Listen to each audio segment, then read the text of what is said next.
Masyadong nakikita natin. And this is for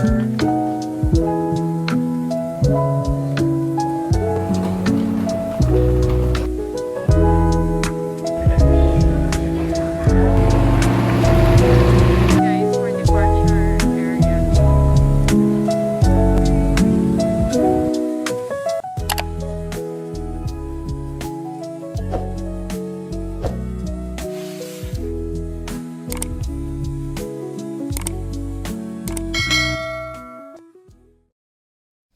Hi guys! For this video, I'm gonna be sharing to you my Hong Kong trip haul.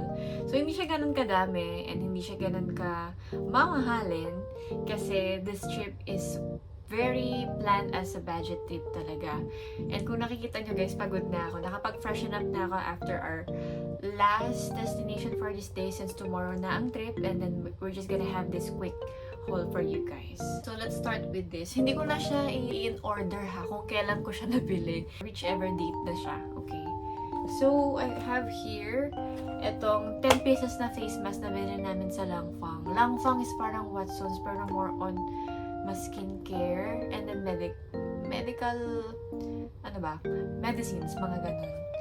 So ito, we just bought it for like 36 HKD. Akala namin 32 nung una. Nung na-punch na, wala na yon 36. Next is ito sa Langfang din. Itong Sienka Perfect Whip. Pang facial cleanse. If I'm not mistaken. For only 18 HKD. And next is itong cleanser. Bioderma ang brand niya. For only 18 HKD. Ito siya. Ito naman, Langfang din. Laneige. May kamahalan yung mga malalaking sizes na to. And if you know, yung mga Korean cosmetics, doon nagmula tong brand na to. So, 18 naman yung pagkakabili dito ng sister ko. Pang cream ba to? Pang night cream? Tama, sleeping mask. Water sleeping mask.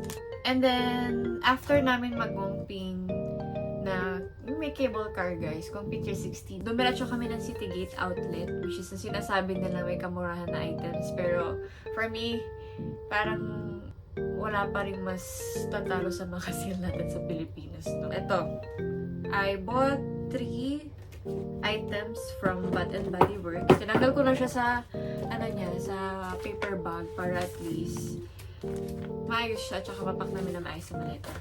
So, ito yung binili ko. This is a body soap. Body wash, foam bath with vitamin E. So, mahilig, sa mga hindi nakakaalam, mahilig kasi ako sa mga vanilla na amoy.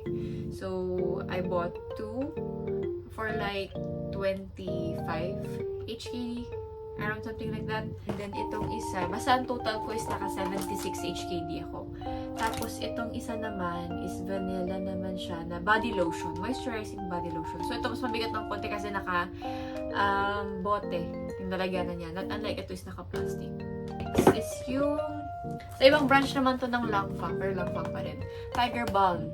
Since nung napatry sa akin ng sister ko yung patch nito, nung one day na sumakit ang likod namin, which is tuloy-tuloy no, kasi puro lakad kami, puro akyat yung ginagawa namin dito sa papunta sa hotel. Bumili ako ng, for me naman, malaki-laki ng slide. 42 HKD naman siya. So, it has 9 plasters inside.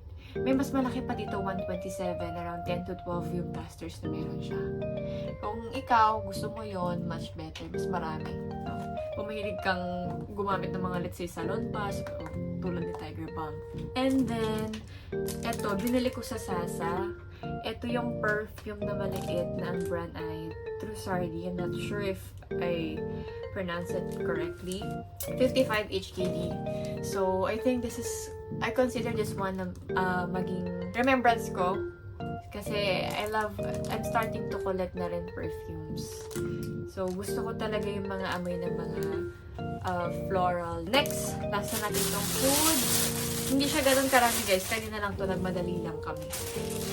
Pero mura lang siya nung nakita namin. No? This is for like 9 HKD or 9 or 8, 9 or 10, something like that. Basta hindi tataas ng 10. So, it's a chocolate pie. So, dalawang binili namin. We'll try it. And, ano pa ba? This one, vegetable fries. So, parang chichiryan nila. So, this is 10 HKD. isang Komcha Clam Chestnut for 9 HKD. Mura lang siya and favorite din namin. Especially my mom.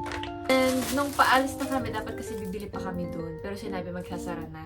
And then may binigay sa amin na free lemon tea drink.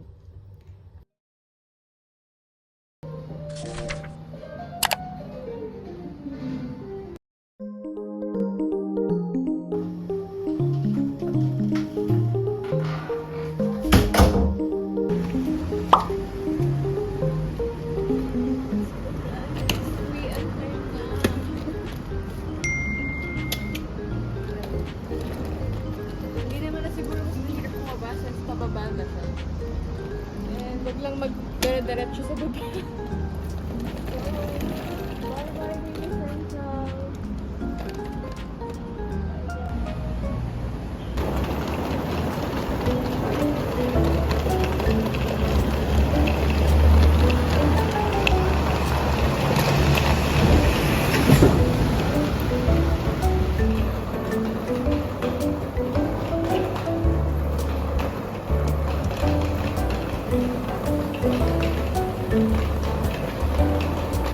Dagdag muna tayo na value para makaabot tayo sa airport.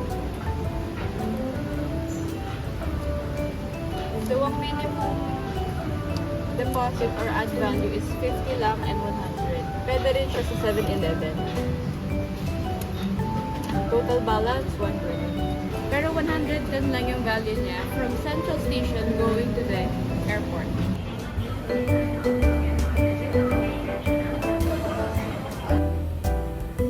from nung nag-add kami ng value kanina, we just walk here sa Airport Express station nila and nagdeduct sa octopus card namin ng 4.0 HK. Kasi nung papunta guys, nag-bus kami. So may pabalik, train naman. First time ko nakikita dito.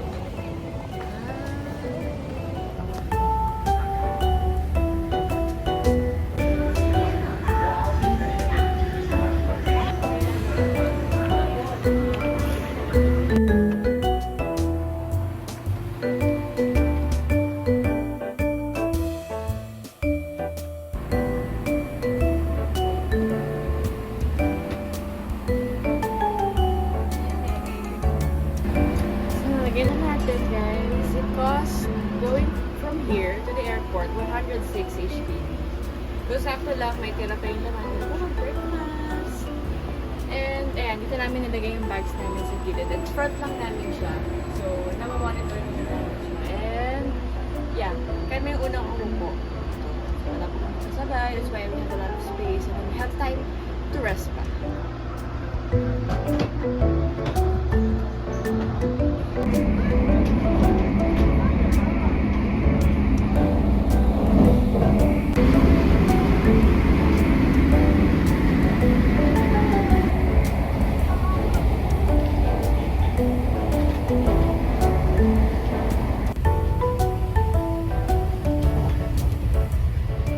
We made it here at the airport, so it's just a 30 minutes travel from our station going here at the airport. So now we will be proceeding on where to check in our baggages. Ito yung itsura ng taas guys for departure area. And then sa baba kung saan kami nag-arrive last time. And bababa muna kami to refund our octopus card. So surrender namin yung octopus card namin dito sa baba. And then go up again. Since 11:40 pa naman ang aming boarding. Thank you.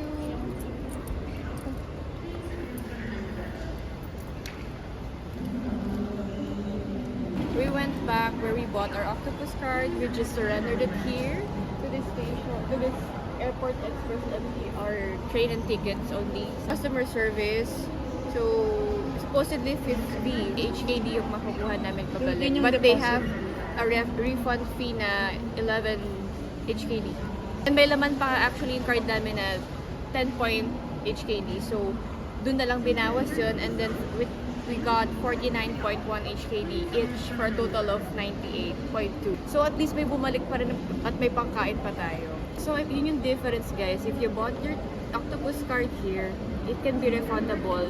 But pag bumili ka sa machines nila and sa 7-Eleven, wala kang makukuha in return. So, better you purchase your Octopus card here para meron kayong bumalik na 49.1.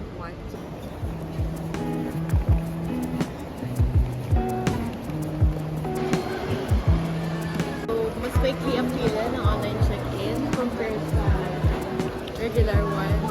Kasi prepare na namin to before we sleep last night. So, busog na ako, guys. I'm good to go. We're done checking in our baggage with 17 kilograms.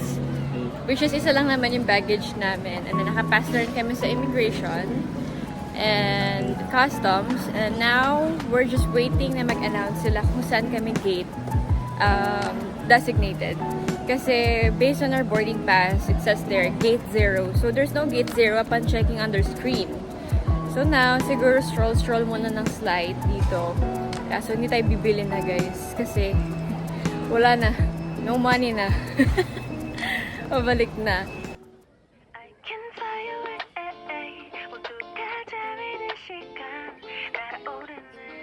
Naka-trip na ako ng konti. Pero gising ako ng sister ko at boarding na daw. So I prepared my passport and my boarding pass na. So, see you in Manila! 그게 참 지겨워 수많은 고민 끝에 결정했던 모든 게 그게 참 따분해 이젠 Hey, boarding na finally! 갖고 싶은 게 어디든 모든 말해봐 Oh anything oh everywhere 바로 가보자고 We just landed here at Manila International Naiya International Airport. So, pipila na kami sa immigration. Kanina, guys, ang tagal namin naka-temporary parking. So, ngayon lang kami nakalabas. Around 2:58 p.m. na. Na-delay ang flight. So, ngayon lang kami nakarating. Supposedly, mga 1:25 ang dating namin. Guys, nakakainis. Pag i-gates nga pala sa immigration, wala nang stamp. Gusto ko ng stamp. Kasi syempre pag stamp, parang remember, katibayan talaga. Well, yun lang. Nagko-collect kasi kami ng stamps sa passport. Kahit di naman kami talaga super dalas mag-travel. So ngayon, kukunin na namin yung bag namin. Kaso wala pa dito. Hindi pa dumarating. So syempre, nauna kami sa bag namin. Kasi mabilis lang namin na-process. Mabilis lang kami nakadaan sa immigration. So upo muna kami, guys. Nauna na kami sa pila para makuha kagad yung baggage. And I think we're gonna try to eat something before we go home.